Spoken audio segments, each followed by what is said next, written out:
Hi மகாஸ் kitchen எல்லாருக்கும் welcome பண்ணிக்கிறேன். நம்ம ஏற்கனவே பார்த்த வீடியோவில் பீர்க்கங்காய் பொரியல் பார்த்தோம் இல்லையா. இன்னைக்கு நான் அந்த வீடியோலேயே சொல்லியிருந்தேன் அதோட தோலில் ஒரு ரெசிபி செய்ய போகிறேன்னு சொல்லி.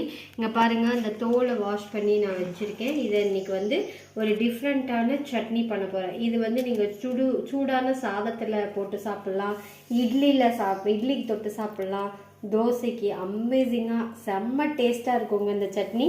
ஸோ தோலை வேஸ்ட் பண்ணாமல் இந்த தோலையும் நல்லா அலசிட்டு இந்த மாதிரி சீவி வச்சுருக்கேன், சீவி வச்சுருக்கேன். பீர்க்கங்காயை பொரியல் பண்ணியாச்சு, லாஸ்ட் வீடியோவில் பார்த்துருப்பீங்க.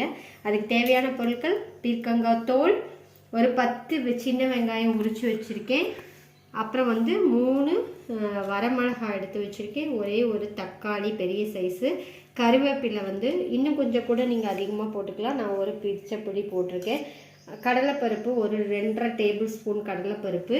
ஸோ இந்த கடலைப்பருப்பு 2.5 டேபிள் ஸ்பூன் எடுத்திருக்கேன்.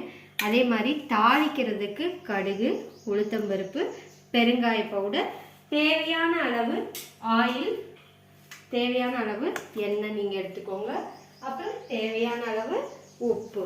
இது எல்லாமே நம்ம எடுத்துக்கிட்டோம். இது எப்படி செய்யலான்னு பார்க்கலாம், வாங்க வீடியோக்குள்ளே போகலாம். பாருங்கள், வானொலி காய வச்சுட்டோம். காய வச்சுட்டு நல்லா சட்டி காய்ஞ்சதுக்கப்புறம் ஒரு 2 டேபிள் ஸ்பூன் வந்து எண்ணெய் விடுறேன். இந்த 2 டேபிள் ஸ்பூன் எண்ணெயில் நம்ம இப்போ இந்த பீர்க்கங்காய் தோல் எல்லாத்தையும் 1 by 1 போட்டு நல்லா வதக்க போகிறோம். எப்படி வதக்கிறதுன்னு பார்ப்போம் சட்னிக்கு. இப்போ பாருங்கள், இதில் கடலைப்பருப்பு வந்து சேர்த்திட்டேன். கடலைப்பருப்பை சேர்த்திட்டு இது கூடயே வரமிளகாய் சேர்த்துறேன். சின்ன வெங்காயம் ஒரு 10 வெங்காயம் தோல் உரித்து வச்சுருக்கோம், அந்த சின்ன வெங்காயத்தையும் சேர்த்திட்டேன். இப்போ இது கூடயே கருவேப்பிலை எல்லாத்தையும் போட்டு நல்லா வதக்க போகிறோம். நல்லா வதங்கணும். இது வதங்கும் போது இப்போ என்ன பண்ண போகிறோம் அப்படின்னா, நம்ம வந்து பீர்க்கங்காய் தோலையும் இதில் சேர்க்கணும். இது நல்லா வதங்கட்டும். நல்லா வதங்குது. இது நம்ம பீர்க்கங்காய் தோல் சேர்த்திக்கிறோம். இதெல்லாம் நல்லா வதங்கிடுச்சு, கடலைப்பருப்பு எல்லாமே. இந்த இதில் வந்து நம்ம பீர்க்கங்காய் தோலை சேர்த்திக்கிறோம். சேர்த்திட்டு நல்லா பீர்க்கங்காய் தோல் பச்சை வாசனை போகிற வரைக்கும் வதக்கணும்.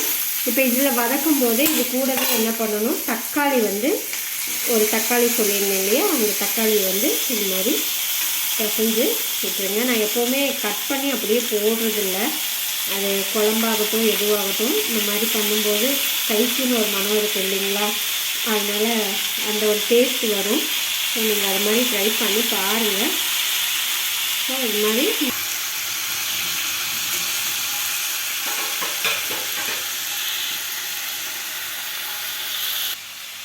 இப்போ இதில் நமக்கு உப்பு வந்து ஆட் பண்ணணும். உப்பு ஆட் பண்ணும்போது இன்னுமே நல்லா அது வதங்க ஆரம்பிக்கும். தேவையான அளவு உப்பு ஆட் பண்ணிக்கோங்க. ஆட் பண்ணிவிட்டு நல்லா வதக்கிக்கோங்க. நல்லா வதக்கிட்டு இதில் வந்து இப்போது நான் இதை ஆக்சுவலி இதை வதக்கிட்டு இருக்கும்போதே எங்கள் வீட்டில் ஒரு சின்ன விஷயம் எங்களுக்காக ப்ரிப்பேர் பண்ணோம். பட் கெஸ்ட் ஒருத்தர் வந்துட்டாங்களா. ஸோ கெஸ்ட் ஒருத்தர் வந்ததுக்கப்புறம் நமக்கு அந்த சட்னி பத்தலைன்னா என்ன பண்ணுறதுன்றது இல்லாமல் கூட வந்து கொஞ்சம் தேங்காய் ஆட் பண்ணியிருக்கேன். ஏன்னா தேங்காய் ஆட் பண்ணும்போது கொஞ்சம் அதிகமாக நமக்கு கிடைக்கும். ஒரு ஆளுக்கு வந்து எக்ஸ்ட்ரா இருக்கும்போது நமக்கு கிடைக்கும். பட் தேங்காய் ஆட் பண்ணியிருக்கேன். இதையும் சேர்த்து வதக்கி நல்லா ஃபைன் பேஸ்ட்டாக கொஞ்சம் கொஞ்சமாக தண்ணி தெளித்து மிக்சியில் அரைச்சி எடுக்க போகிறோம். அதுக்கப்புறம் நம்ம தாளிக்க போகிறோம். ஸோ இப்போ பாருங்கள், நான் வந்து மிக்சியில் எல்லாத்தையுமே வதக்குனதெல்லாம் போட்டுட்டு நல்லா ஃபைன் பேஸ்ட்டாக கிரைண்ட் பண்ண போகிறேன். இப்போது சட்னி வந்து நல்லா அரைச்சி எடுத்து வச்சிட்டேன். பாருங்கள், இது வந்து சூடான சாதத்தில் போட்டு நல்லெண்ணெய் விட்டு சாப்பிட்டீங்க அப்படின்னா அவ்வளோ நல்லா டேஸ்ட்டாக இருக்கும். இட்லிக்கு, தோசைக்கு எல்லாத்துக்குமே தொட்டுக்கலாம். இதில் இப்போ வந்து கடுகு, உளுத்தம்பருப்பு, பெருங்காய பவுடர் போட்டு தாளிக்க போகிறோம். இப்போ எண்ணெயை காய வச்சு கூடுமான வரைக்கும் இப்போ பாருங்கள், எண்ணெய் காஞ்சிருச்சு. கடுகு, உளுத்தம்பருப்பு. இப்போ ஸ்டவ் ஆஃப் பண்ணிவிட்டு பெருங்காய பவுடர் வந்து போட போகிறோம்.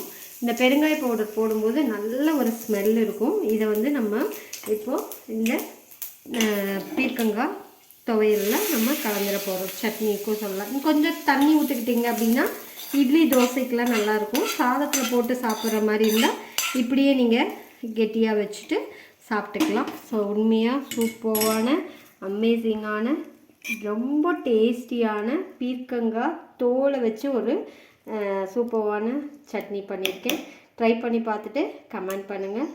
சேனலை லைக் பண்ணுங்கள், ஷேர் பண்ணுங்கள், சப்ஸ்கிரைப் பண்ணுங்கள். ஸ்கிப் பண்ணாமல் பாருங்கள். தேங்க்யூ.